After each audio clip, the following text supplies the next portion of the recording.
Okay. Now, let's come to Numbers 11 for just a minute, and let's see that this is an entirely separate sending of the quail. Here they had a great argument with Moses again.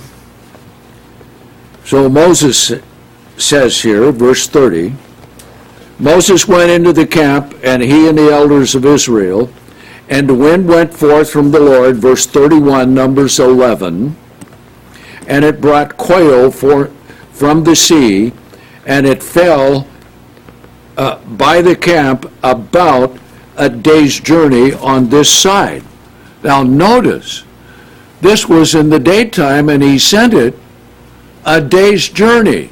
You want flesh? You go get it. Here in this case, in Exodus 16, he sent it in the camp because they were all in the camp on the Sabbath. And he sent it as soon as the Sabbath ended, bam, here are the quail. They ate the quail. Now, I don't know if they had so much that people would stay up and glut until 1 or 2 in the morning. I couldn't tell you. See, but they had plenty. See, a day's journey on this side and about a day's journey on the other side, all around the camp, about 2 cubits high upon the face of the earth. Be careful what you ask for. 2 cubits. Okay? Now that's about 1 yard. This high. Can you imagine that many? Okay. And the people rose up all that day and all the night and the next day, so they were going to and fro even at night. Must have been a full moon night, okay? And they gathered quails. And he that gathered least gathered 10 homers and spread them out for themselves all around the camp. And while the flesh was yet between their teeth before it was chewed, the wrath of the Lord was kindled against the people, and the Lord struck the people with a very great plague, and they called the name of the place Graves of Lust, because there they buried the people that lusted.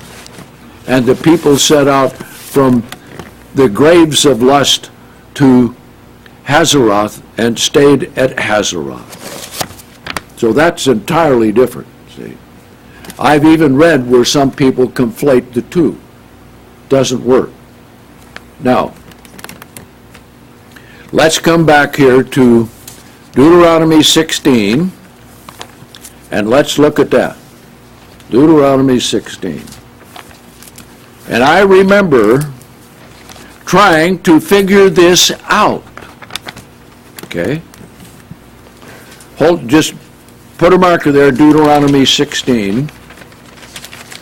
Okay? And we'll come back to that. And let's come to Numbers 9 first, because this is important. Numbers 9.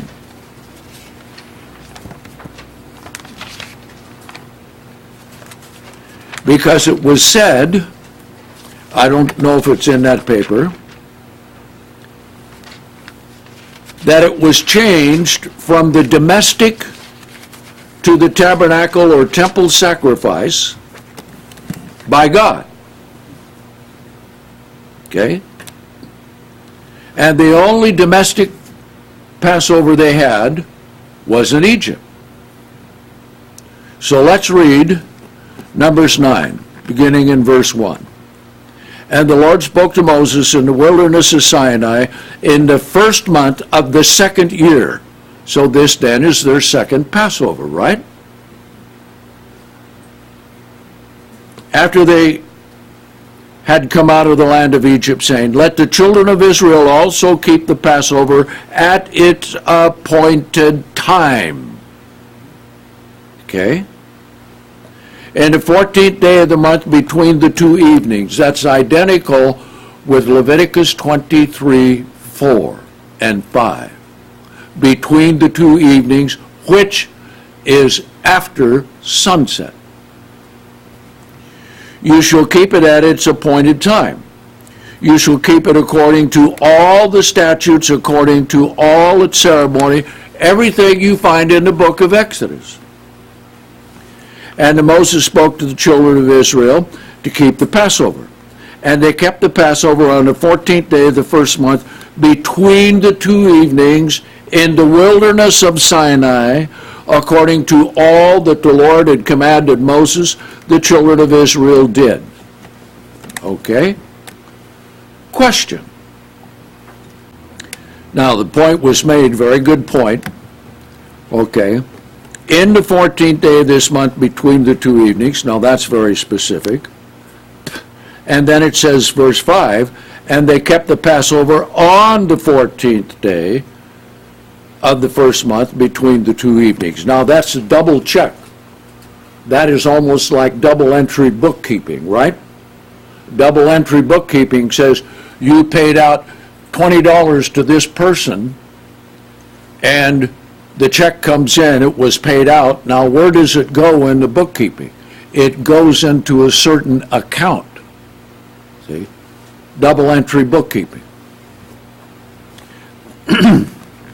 According to all that the Lord commanded Moses, the children of Israel did. Now, problem. Verse 6. But there were certain men who were defiled by a dead body of a man, so that he could not keep the Passover on that day.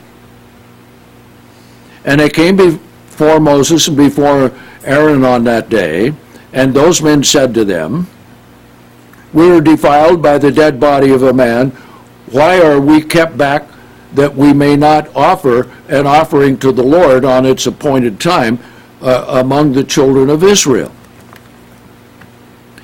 And Moses said to them, you wait here, and I will hear what God will command about you. So very interesting. What do we do? Now, how important was the Passover? Very important. Because if they didn't keep the Passover right, they were not in right standing with God. If we don't keep the Passover right, we're not in right standing with God. Now, verse 9.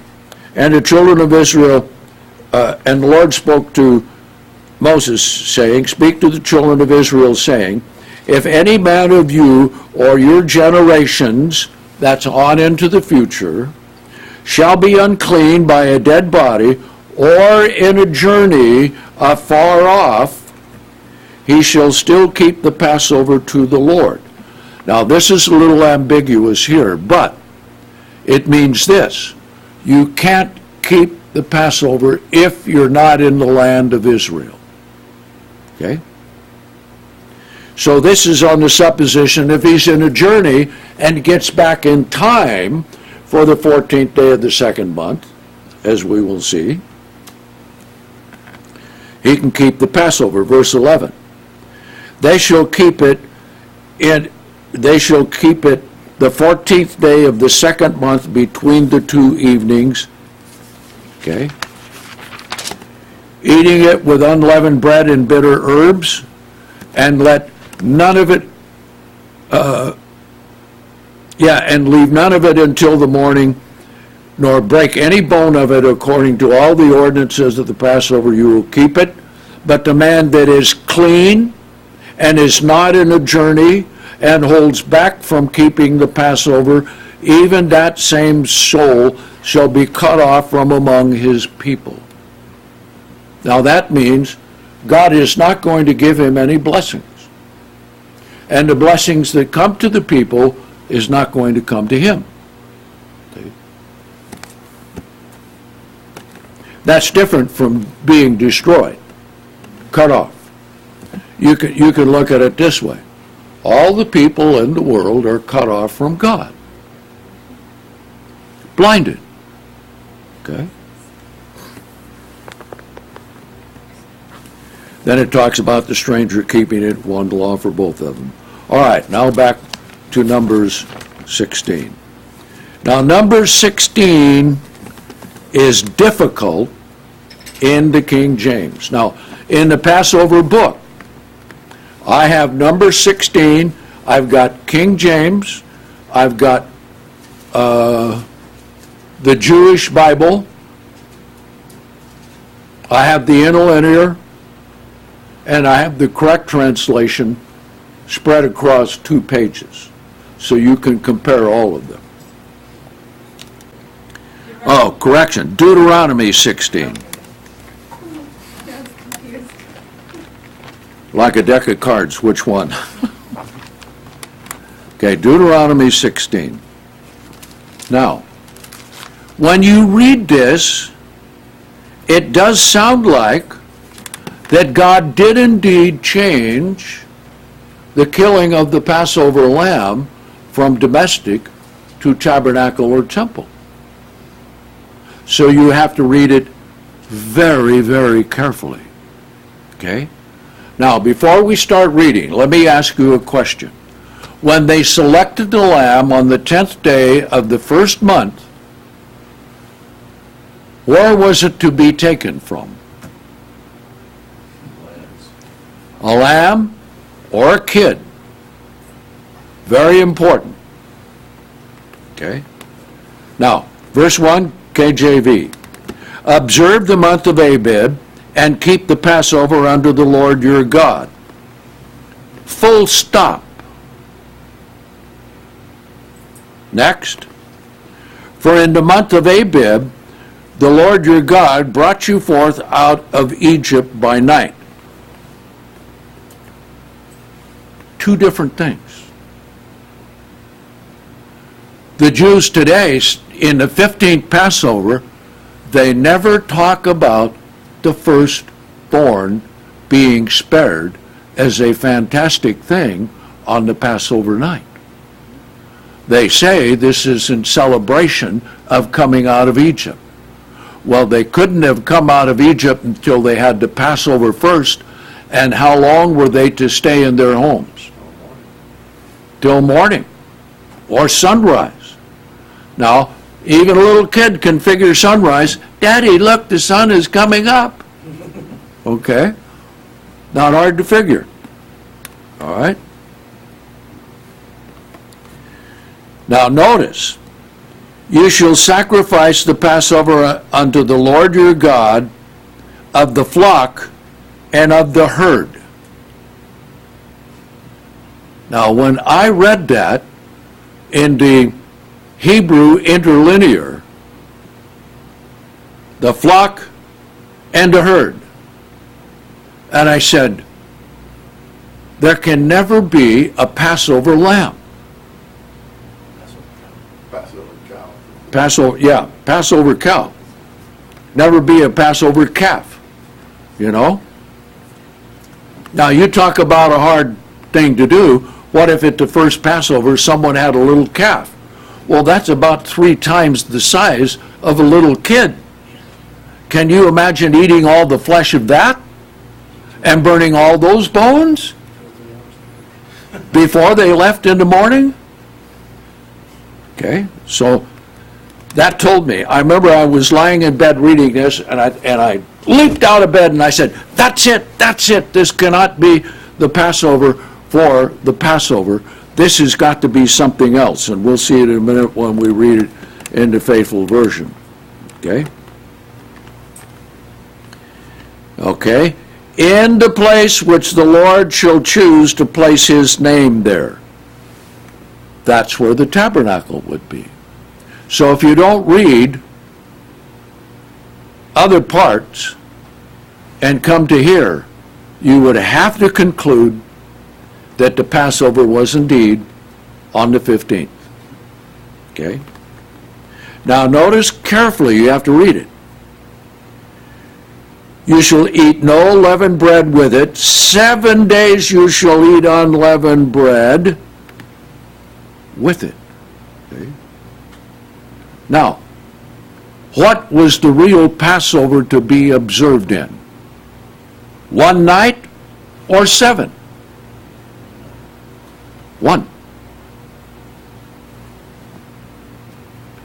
Therefore, even the bread of affliction, for you came forth out of the land of Egypt in haste,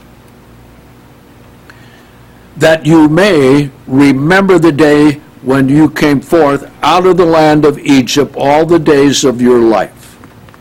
Okay? Now let's read a little further.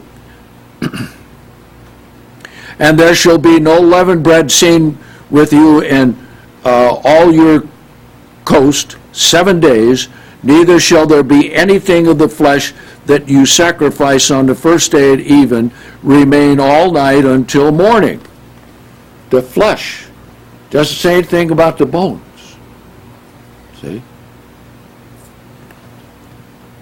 You may not sacrifice the Passover within any of your gates, which the Lord your God has given you. Now that sounds pretty conclusive, doesn't it? But that's not a correct translation. We'll see in just a minute. Let's go on. But at the place which the Lord your God shall choose to place his name there you shall sacrifice the Passover at even, and that is Ba'arab there, at the going down of the sun, at the season that you came forth out of Egypt. And you shall roast and eat in the place which the Lord your God shall choose, and you shall turn in the morning and go to your tents. Now, what does this tell us? They stayed up all night. On the night to be much observed. Think how much flesh and wine would be consumed. What a wonderful time. Oh, you were recording this? Yeah, go ahead. Yeah, I think maybe you can explain this, because I looked it up in Strong's, that word, and it can be roast or Bad girl. boiled. So you think Strong's is incorrect? Because you might want to say that or give a reference, because Strong's allows that word to be roast or boiled. And if you look it up in other scriptures, it seems like it's used both ways. Okay. Now, Strong says can either be roast or boiled. What does Exodus 12 say? Roasted with fire, not boiled in water. Okay? And the Jews are so particular, I read in the Mishnah, that when they were roasting on a grill, or a grate rather, over a fire, the lamb, if some of the juice came off, they cut it out. That's how particular they were, that it wouldn't boil. Because, see, juice up against the flesh would be boiling it. So as particular as they were, that's what they did. Okay? So in the morning, they would go to their tents. Now then, here's another interesting thing. Verse 6. The only place in the Bible it says, 6 days shall you eat unleavened bread. Do we eat it 6 days or 7 days? 7. Passover is a separate unleavened bread day. Okay? Now, if you have 1 day with a night to be much observed, how many days do you have left of unleavened bread? 6. Okay? And on the 7th day there shall be a solemn assembly to the Lord, and you shall do no work therein. All right? Now then, let's read it in the faithful version. Okay? Deuteronomy 16.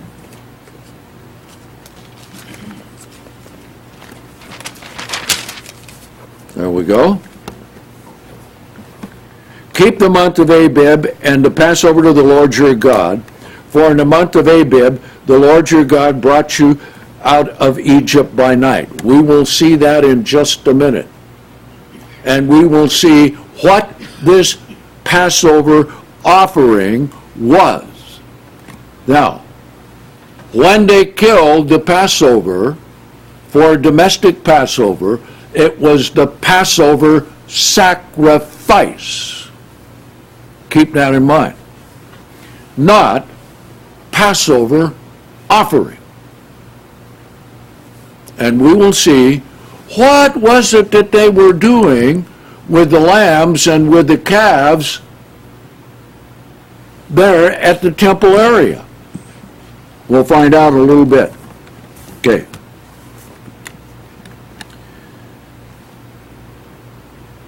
The Lord your God brought you forth out of Egypt by night. Now verse 2. Therefore you shall sacrifice the Passover offering. That's what it should read. Okay? That's why the King James does nothing but destroy the details of the Passover, and it's hard for anyone to come to the true knowledge of the truth and really be able to hold back all the lies of the pretenders. Passover offering to the Lord your God of the flock and of the herd in the place which the Lord shall choose to place his name there. You shall eat no leavened bread with it. 7 days you shall eat unleavened bread with it, the bread of affliction, for you came forth out of the land of Egypt in haste, or trepidation, so that you may remember the day that you came forth out of the land of Egypt all the days of your life. There shall no leaven be seen with you in all your borders for 7 days. Nor shall any of the flesh which you sacrifice in the first day at sunset remain all night until morning. Question: are there other sacrifices which tell you that you can't leave the flesh until morning? Yes. Peace offering. Peace offering. And a thank offering, you can also have an unleavened small loaf. Okay? But that's the only one. Or a leavened small loaf, beg your pardon. Okay?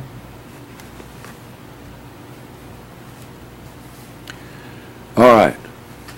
You may not sacrifice the Passover offering with any of your gates which the Lord your God gives you. Why? Why? That can't be the domestic, because that is to be sacrificed at your house. Okay? Why does it say this? We'll find out in just a bit. But at the place which the Lord your God shall choose to place his name in, there you shall sacrifice the Passover offering at sunset, at the going down of the sun, at the time you came out of Egypt. Key. Mark that timing.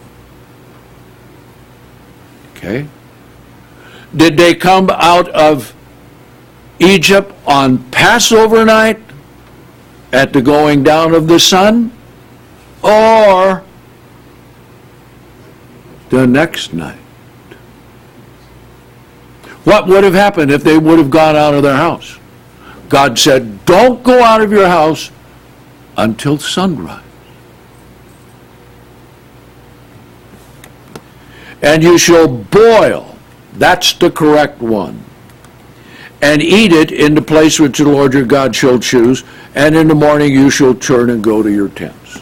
All right, let's come back to Exodus 12 again, and let's see what we're talking about here, and what sacrifices these sacrifices were that were required to be at the tabernacle or the temple, not eaten at home.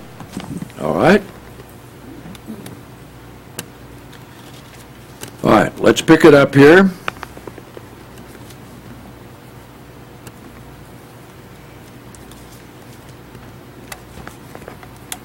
Verse 37. And the children of Israel, Exodus 12, verse 37.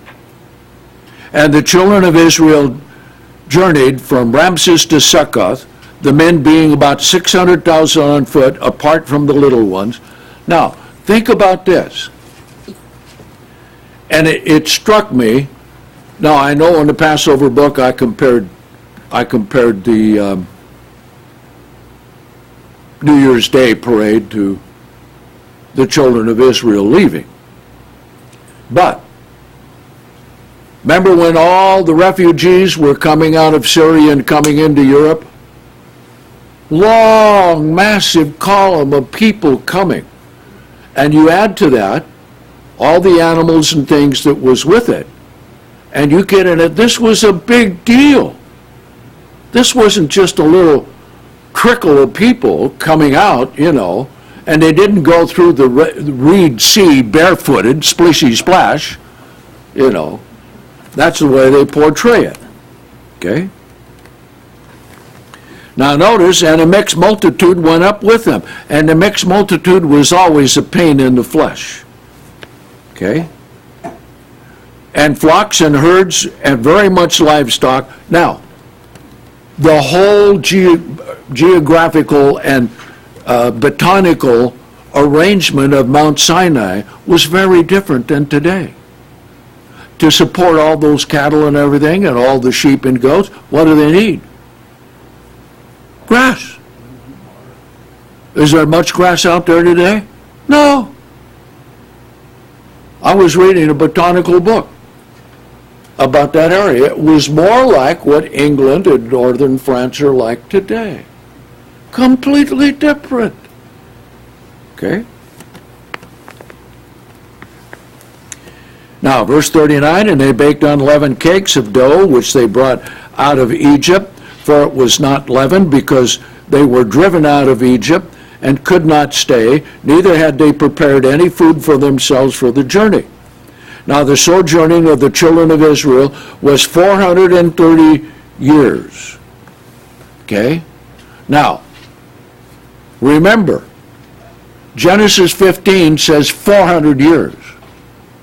How do you reconcile 400 with 430?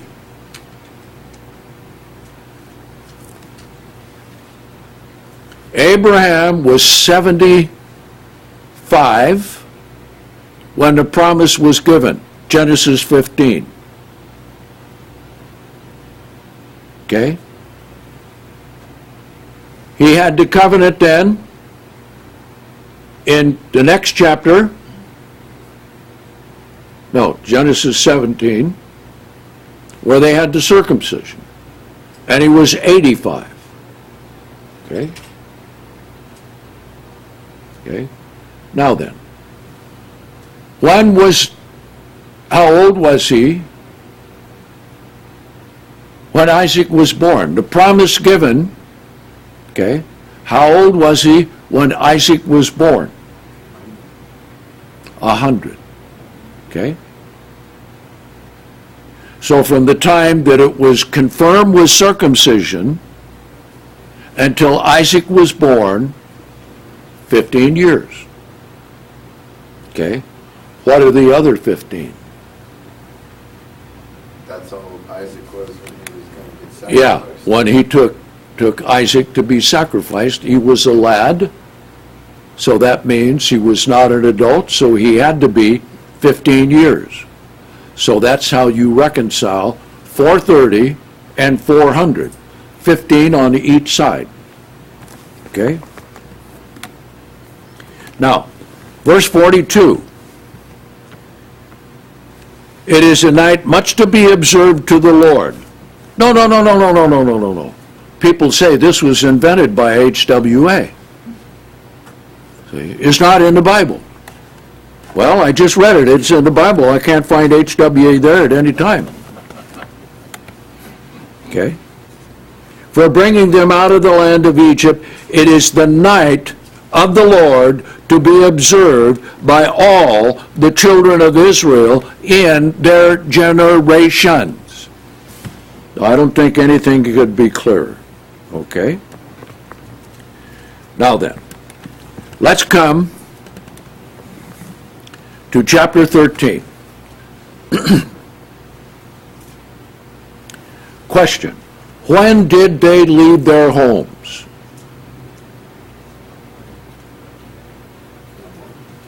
In the morning. Where did they go to assemble to leave? Ramses. There are those who say, well, the children of Israel kept the Passover in Ramses, in their tents. Well, how could you be in your houses? Okay. Makes no sense. What did you do? Sacrifice the lamb, run back to your house and put the blood on it, and come back to your tent? See? I mean, there are some people come up with the craziest things. Okay? Now then. So they assembled on the day portion of the Passover. And what was the signal thing that was important for them? All their firstborn were spared. That had to be commemorated as well. Okay? So, there they assembled. Now, can you imagine what it was? All the families there, and all the firstborn talking to each other, you know. Oh, look, all those Egyptians, you know, the men and women and all the animals, the firstborn all died. And look at the mess we saw coming into Ramses here to get out of here. And they were giving us gold and silver and clothes and everything like that. They spoiled him. All right? Now then. Chapter 13. Actually, the last verse of chapter 12 should be first. And it came to pass the very same day when the children of Israel went out of the land of Egypt by their armies, then the Lord spoke to Moses, saying, sanctify all the firstborn to me. When was that spoken? On the day portion of the Passover day before they started going out by night. Okay? Opens the womb among the children of Israel of man and beast, it is mine. And Moses said to the people, remember this day in which you came out of Egypt, out of the house of bondage, for the Lord brought you out from this place by the strength of his hand. There shall no leavened bread be eaten. Then it says you shall eat unleavened bread 7 days. Okay? Now then. Verse 11. And it shall be, when the Lord brings you into the land of Canaan, as he swore to you and your fathers to give it to you, you shall set apart to the Lord all that opens the womb. This was the command on the day before they left that night. Every firstborn that comes of any animal which you have, the males shall be the Lord's. Little sidebar, they couldn't eat the firstborn of the male. You read in Deuteronomy 14 that they ate the firstborn at the feast. That had to be the firstborn that was female. He says specifically male. You can't eat it. It's the Lord's. Even the firstborn of a donkey you shall redeem with a lamb. And if you will not redeem it, you shall break its neck. And all the firstborn of man among your sons you shall redeem. How did they redeem? With a sacrifice. What does Deuteronomy 16 tell us? Of a lamb or of the herd? That's what that's talking about. The Passover offering is not the sacrifice of the Passover. It is the Passover offering redeeming the firstborn. That's what it did. Okay? All the firstborn of man among your sons you shall redeem. And it shall be when your son asks you in the time to come, what does this mean?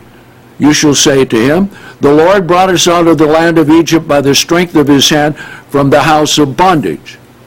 Now that is different than the Passover. Come back here to chapter 12. Okay?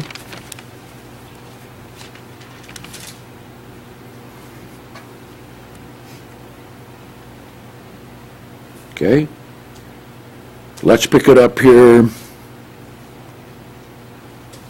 Verse 24, concerning the Passover day.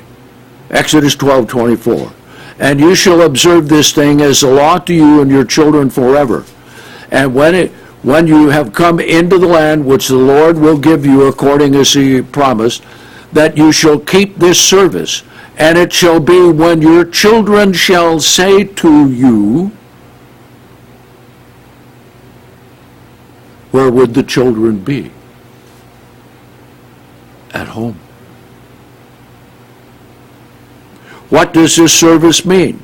Then you shall say, it is the sacrifice of the Lord's Passover, who passed over the houses of the children of Israel in Egypt, and struck the Egyptians, delivered our houses, and the people bowed their heads and worshiped. Okay? And they did as God said. All right? And what happened? All the firstborn in Egypt died. So, here, on the day portion of the Passover day, they were all assembled there, and before they left, God said, remember this day. And he specifically said, you shall redeem all your firstborn, because he redeemed all the firstborn of your children in Egypt. So that's what Deuteronomy 16 is about.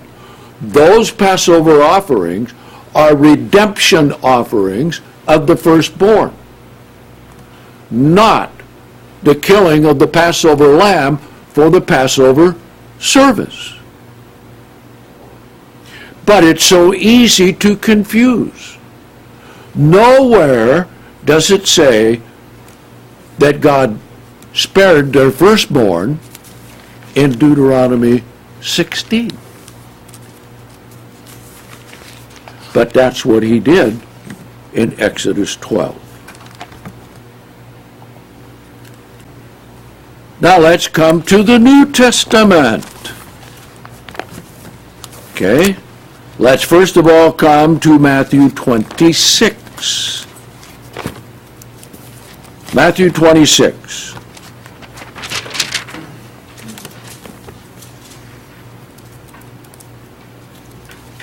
Well, we're going to read the first couple of verses in Matthew 26 and Mark 14 and Luke 22. Now let me read it here in the King James Version, because this also adds confusion. See?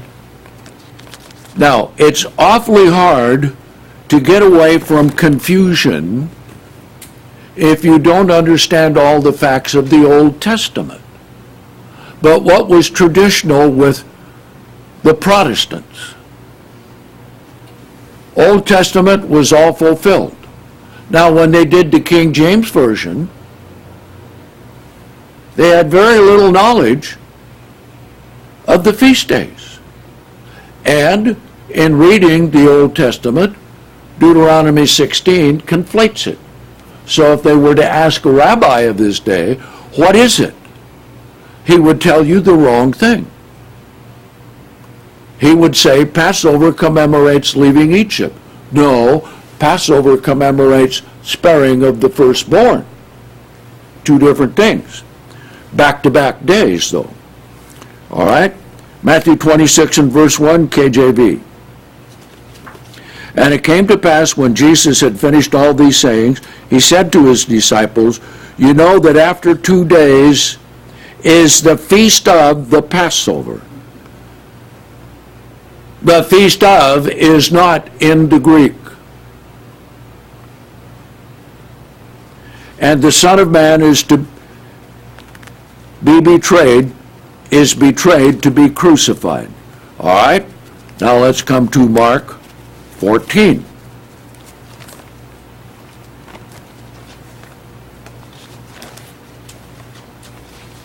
Mark 14, verses 1 and 2. Okay? Mark 14, verses 1 and 2.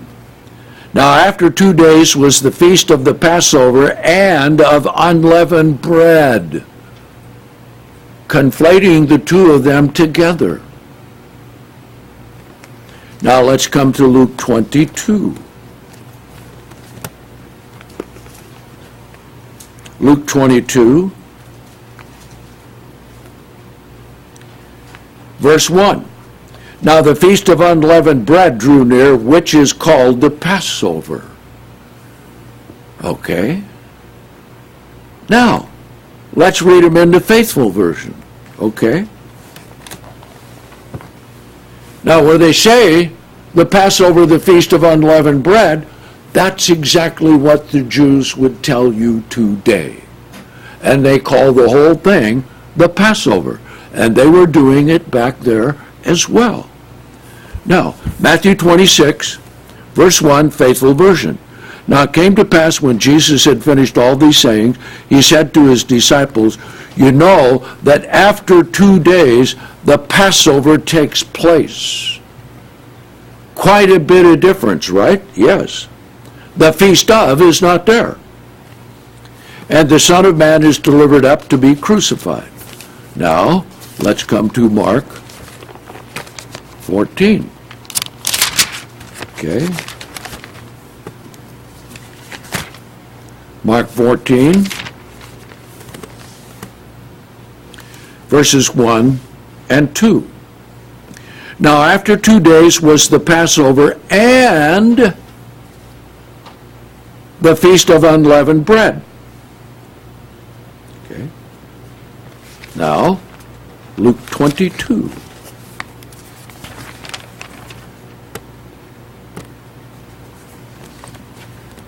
Now the feast of unleavened bread, which is called Passover, was approaching. Okay? Now, let's look at one more scripture, which is a blatant mistranslation. Come to Acts 12. Okay? Acts 12. Showing their ignorance or deliberate misunderstanding or complete lack of knowledge. Now let me read it in the King James first. Acts 12. Here we go. Verse 1. Now about that time Herod the king stretched forth his hand to vex certain of the church, and he killed James, the brother of John, with a sword. And because he saw it pleased the Jews, he proceeded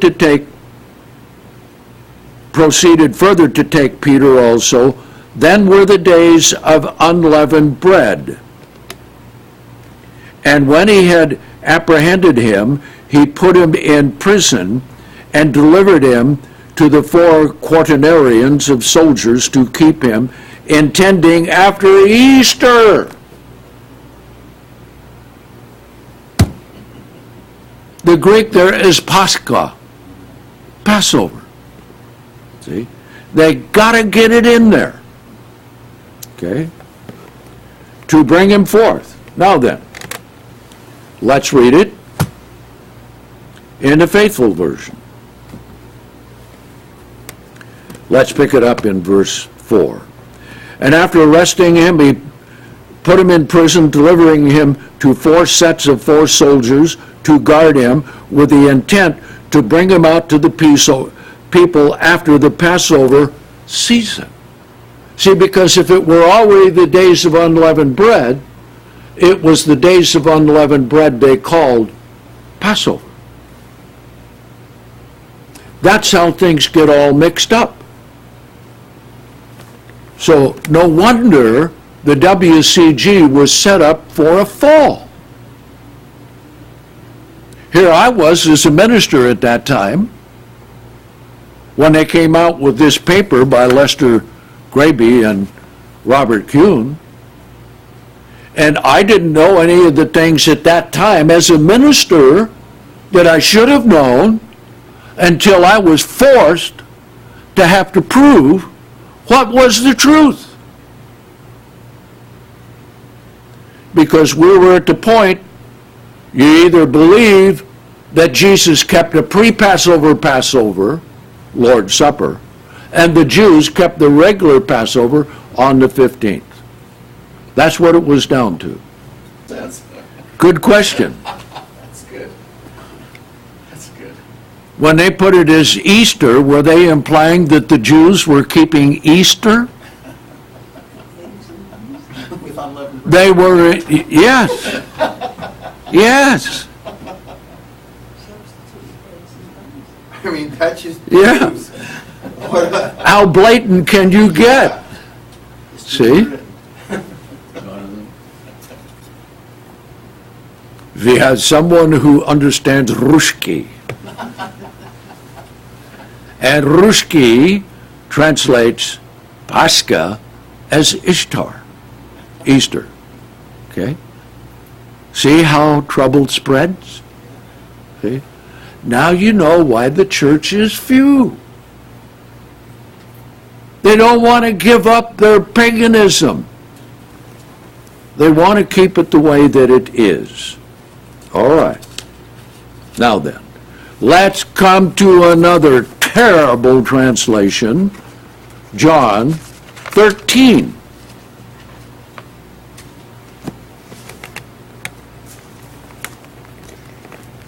Now, all of this had to be sorted out and trying to get everything correct for the Passover. Okay? Verse 1, John 13. Now before the feast of Passover, when Jesus knew that his hour was come, that he should depart out of this world unto the Father, having loved his own which were in the world, he loved them to the end. Question, how long before the Passover was this? It was before the Passover, but how long before? It doesn't tell us. You can't put a chronology on this. When did he not love them? See? What it means, still up to the Passover time, he was still loving them. Okay? And you see in John 15 that he said that he loved them and that if they kept his commandments, he would love them as the Father has also loved him. All right? Now notice verse 2. Here it is. This is the bad verse. And supper being ended. Now there's some people who say foot washing is after Passover, not before. And since they don't know any Greek, they can't study out the Greek to find out what this was. And it should be, and during supper, close to the beginning. Because the Greek verb is geneo, okay? And it's spelled a little differently in the Greek because it is a participle, middle voice, present tense. So this was saying that this was right at the first of supper. Now, when were feet washed? When they would come into a house. When they got there. Remember, Luke the 7th chapter, Jesus went to eat with this Pharisee. He walked in and sat down. And then this woman who was a sinner, you know, a woman in Jerusalem, came and was washing his feet.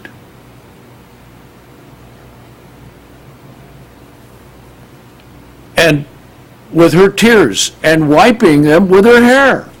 Now can you imagine this right with the Pharisees' august lunch, and here they have this stranger, Jesus. And so Jesus said, Simon, he was the Pharisee, I want to ask you a question. Because Simon was sitting there saying, if this man were a prophet, he would have known who and what this woman was. So Jesus knew what he was thinking. So he said, Simon, I want to ask you a question. Oh, say on, Lord. And he said, there were two debtors. One owed just a little bit. The other owed 500. He forgave them both. Now, Simon, tell me which one would love him the most. Oh, that's easy. The one who forgave the most. He says, Simon, you see that woman? She has loved and washed my feet. Her sins of many have been forgiven. And everyone around saying, who can forgive sin but God? Okay. All right, so you have the same thing here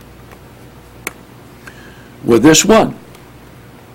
Okay, it means during or right as supper began, because they just got there, right? Okay. Now one other. Let's come to Matthew 26 again. Okay. When did they keep the Passover? Okay. Matthew 26. Okay, and let's pick it up here. In verse 20. He sent them to prepare the Passover, follow the man with a pitcher of water. They went and everything was ready. Now verse 20. And after evening had come. Now remember what we covered last time. Mark 14. Because he didn't want Judas Iscariot to know where they were going to have the Passover. That's why he didn't tell anybody. And so John and Peter came and said, Lord, where are we going to keep the Passover? Why? Because they could see the domestic lambs starting to being slain where they were on the Mount of Olives. And they had the tents and everything all around the Mount of Olives. And so the Passover was beginning. He said, Lord, where do you want us to keep the Passover? He said, go into the city, follow this man, pitcher water into the house, and tell them, the master, that the teacher wants to have the Passover with his disciples. So, after evening came, 2 evenings, sunset, getting dark. Okay? That's when he came. And sat down with the 12. Okay? That's another one. Okay? So, if you have any other questions, get the Passover book. Because the Passover book contains all of that and a whole lot more. But this one you can keep to refresh your memory when someone comes along with a question about the Passover, which sunset, which day, and how was it done?